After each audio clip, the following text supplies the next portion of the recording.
হারাতে হারাতে সব হারিয়ে ফেলেছি। হারাইনি শুধু আমি নিজেকেই। আসলে আপনি হারাতে হারাতে সবকিছু হারিয়ে ফেলেন, কোনো সমস্যা নেই।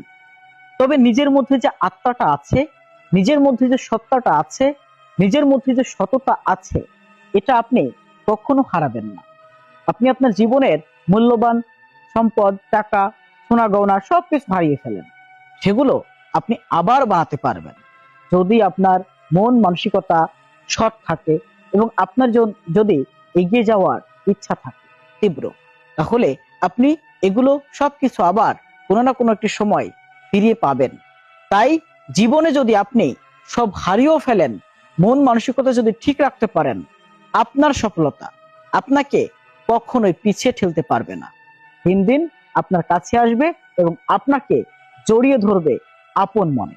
তাই নিজেকে যদি আপনি সঠিক রাখতে চান, তাহলে জীবনের কোনো পড়তে পড়তে হতাশ হওয়া চলবে না। এগিয়ে যেতে হবে, সফলতা আসবে ভেবে। তাহলেই আপনি সফল হবেন, তাহলেই আপনি হবেন সবার চোখের মণি। আপনি যাদের জন্য অপেক্ষা করতেন, তারা আপনার জন্য অপেক্ষা করবে, হয়তো সার সার করেও আপনার সাথে কথা বলবে। তা জীবনে মানুষের কোনো মূল্য হয় না, মানুষের অবস্থান বুঝে মানুষকে মানুষ মূল্যায়ন করে। এই অবস্থান তৈরি করুন, ভালো থাকুন।